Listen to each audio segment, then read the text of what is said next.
talk dirty to me. Yo, what's going on guys? Today I've made a video on how to get better at CSGO. The tip shown in this video is mostly for the lower ranked people trying to get better at the game, or even higher ranked players who just want to find different ways to get better. The tip shown in this video is what I've personally done to get better and to get to where I am today. A little bit about me: I've gotten DMG in matchmaking, I've got level 7 on FACEIT, I've been level 9 but just deranked a little bit. I've also played a little bit of Csgo. I could have gone into CGA but I didn't want to because of uni, so yeah, I took a little bit of a break, came back to the game, and I just thought to myself, wow, I'm really fucking garbage at this point. What do I do to get better at it? So I started recollecting all the things I did a few years ago to get better at the game, and this is why I've decided to make this video. The same way that I'm struggling to get better at the game right now is what many people are going through right now as well. So hopefully you guys do enjoy this video. If you guys do have any feedback, make sure to leave a comment down below, as I do read them all the time. Thank you, and hopefully you guys enjoy the video. The first tip is to play more retake and BHOP servers. Retakes allow you to be put into very realistic situations. The server simulates save rounds, buy rounds, eco rounds, and more. For those of you who don't know what retakes is, it's basically the T's defending the site from CTs and vice versa. Whenever I'm playing FACEIT or matchmaking, I always play retakes for a while, as it allows me to properly get warmed up, as I'm versing real players in situations that are very possible. I believe that retakes is more beneficial to improving overall than compared to deathmatch and aimbotz. The main reason being that it puts players into realistic situations that requires their aim to be used, game sense, nade usage, communication, and their smooth movement. Another reason that retakes is great is because the players normally communicate as if it were a real game. Like, many times I've played retakes, people scream as if it's a real game, as if they're fucking gonna lose or something, but it's pretty dumb. But I'm not saying it's a bad thing. It's pretty good for lower ranked players who are trying to get better at the game, because players do communicate, they call out, they throw nades. It's pretty much like a real game. Keep in mind that many of the retake players do stuff that they normally wouldn't do in a game, because obviously it's just a community server that has no carry on to official games. One of the cool things about retake servers is that you may very well run into pro players. Over my time of playing retake servers, I've run into Dick Stacy, who I should talk because I'm a toxic retard, as well as many of the players from the team Order and Tainted Minds. BHOP servers are an excellent way to train movement. Movement is one of the most important aspects in CSGO, so if your movement isn't good, your chances of getting better are pretty slim.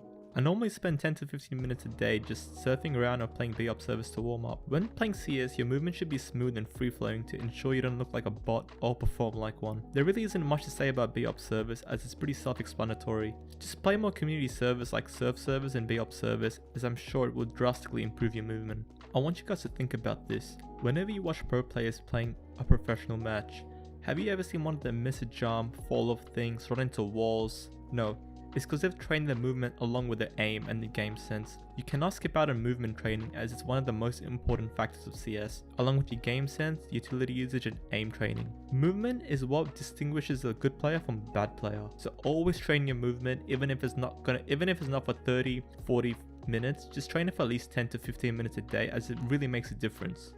Alright, moving on to aimbotz and deathmatch training servers. Aimbotz is hands down the best way possible to train your aim. It allows you to practice your aim without the pressure of real players. 2000 bots a day is what I do every time I want to warm up. I do 500 kills with an AK, with an M4, with an AWP, SMGs, and pistols. I'm pretty sure you guys have never seen a pro go into a game without doing some sort of aimbotz training, whether it be for 5 minutes, for 10 minutes, or for an hour. They always do some sort of aim training. Sometimes they do deathmatch training, sometimes they do aimbotz, or BHOP servers as well. What I recommend to do is at least 5 to 10 minutes a day of aimbotz training, as it really warms you up and wakes you up. Aimbotz is a great server because it's got many different options to help you train. It's got a headshot only mode, it's got peak spray walls, it's got an option to help you get better FPS as well if you can't do deathmatch servers, which is a great option in my opinion. There's also an option in aimbotz if you don't like the way they just stand still. You could always make the bots AD left and right, and you can set the speed you want as well. If you really want to spice things up, you could also set the random option, which allows the bots to just go in random directions. Moving on, we have deathmatch aim training servers. Deathmatch aim training servers are the best way possible to train your aim, along with aimbotz. The best part about this is that players are actually real players, so they're always shooting at you and always moving around. So in order to survive, you gotta use your aim and game sets along with your movement. One thing I found about deathmatch servers is that they're always dust too. This really isn't a bad thing because your aim carries on to different maps anyways. Hands down, one of the most frustrating things about deathmatch servers is the fact that you keep getting spawn killed as soon as you spawn. This can be extremely frustrating for many people, including myself. In order to combat this, what I do personally is I turn down my game volume, turn Spotify on, and just listen to a little bit of music. This really helps me stay focused and calm when I'm playing deathmatch servers. Lastly, to ensure effective training, I'd highly recommend doing at least 5,000 kills in deathmatch servers. Doing 5,000 kills in deathmatch servers is more beneficial to doing 5,000 kills in Aimbotz, because there's actually real people in here actually shooting at you, and you actually got to move around, use your game sense, have proper aim, and there's actually consequences to missing shots as well. Alright, so tip number 3 is to play FACEIT. FACEIT is just a better platform overall compared to matchmaking. I can tell you from experience, when I moved to FACEIT, it was like a different world, to be honest. There's better servers, the community is way better, there's little to no hackers in it, and you could see your elo as well, which was a big selling point for me, because I know exactly how much elo I need and how many games I need to win to rank up to the next level. I'm currently level 7, but like I know exactly how much elo I need to get to level 8. I think it's like 2 more games. If you want to get better at the game, you gotta play on better servers and verse better people. A lot of the time in matchmaking, what I see happen is that I mostly just get paired up with cheaters or griefers or trolls, which happens like nearly 90% of the time. And that's the main reason I moved to FACEIT. When I moved to FACEIT, I barely got any cheaters. I think I got 1 cheater in like all my games played. Alright, so in my nearly 400 games played, I've versed, I'm not even joking, I've versed like less than 2 or 3 cheaters. It's crazy. The anti-cheat FACEIT is just astonishing. It's amazing. The best thing is that with FACEIT, if you get banned on one account, you can't really make another account. So like if you get banned on FACEIT once, you're banned forever. That's it. You can't make another account.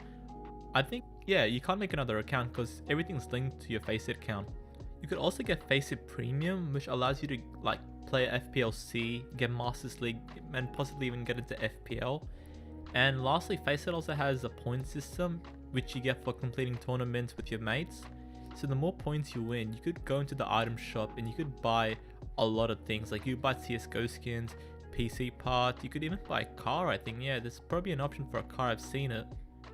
If you go filter, I don't know where it is, but you could win a car, I know it, I've seen it. Don't know where it is, but you could win PCs, graphics cards, CSGO skins, Dota skins, PUBG skins as well. So in my opinion, just try FACEIT out. If you don't like it, go back to matchmaking, I understand, but don't hate on it before you try it. It's a fantastic platform. It's like ESEA, but just better. Alright, so for the 4th tip for today is be versatile. By that I mean switch things up as often as possible. Say for example you're CT playing ticket position like 10 rounds in a row or like 5 rounds in a row, whatever. Eventually the T side is going to realize what you're doing and pre-fire the hell out of you. So instead of playing CT every single round, maybe you could play CT for like a round or 2, switch up your position to triple, play a few rounds there, go back to default, play a few rounds there and go back to CT. That way the enemy's going to be guessing the whole time what position you're going to be in, but they'll never be able to kill you because you keep switching your positions up as often as possible. Same thing with the mid position. If you're an AWPer in mid, you don't want to keep playing the same position over and over again in Sniper's Nest. You want to switch things up and go con maybe for a few rounds and go short as well for a few rounds. There's always different positions to play to ensure that the enemy team doesn't learn what you're doing, because that's how you be a better player. You'd never let the enemy know what you're doing or what you're thinking of. Same thing if you're a T side player as well. If you keep rushing out of A main every single round, the enemy team's gonna know and they're gonna molly it up, or just have a guy waiting for you to rush out and just kill you. Same thing with Palace as well. If you've been doing the same thing over and over again, where you just throw a smoke out of Palace over here, walk behind the smoke and get a kill, that might work for a round or 2, but eventually the CT sides are gonna learn what you do and they'll just probably watch the edge of the smoke and kill you. Same with B as well. If you're in apps and you've been rushing out of apps every single round, getting a kill, eventually they're going to put either 3 players or they're going to be ready for you to pop out that exact same position. Instead, what you could do is you could probably throw a smoke, switch things up a little bit. Not saying you should, but maybe you might want to walk through the smoke, do a little Stewie TK. Or maybe you want to jump out the window here, surprise the guy short. I don't know, you could do whatever you want, but just ensure you switch things up every so often to prevent the enemy team from learning your patterns. The 5th tip for today is effective nade usage. You really want to ensure that you're using nades wherever possible, because nades can really help turn the tide of the round. A lot of the time in low rank games, people just buy grenades and die halfway through the round without even using them. Always, whenever you have grenades, just ensure you use them one way or another. Maybe if you're CT side, you could throw a molly into Tetris, push the T's back into A main, or if you're on T side, you could throw a smoke into CT, throw a molly on the Palace, and pop flash overstairs to push into con. There's plenty of possibilities with what you could do with grenades, but you just have to make sure to use them.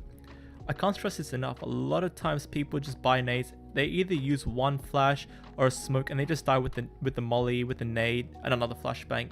It doesn't make sense, does it? Always make sure you use the grenades in a smart manner as well. Don't just throw them around just for the sake of it. Try to use them for something helpful. Maybe you could throw a pop flash for your teammates. Maybe you could throw a flash for like the guy snipers who's AWPing. Just throw a flash over con, flashes the T's in mid and your teammate could peek out.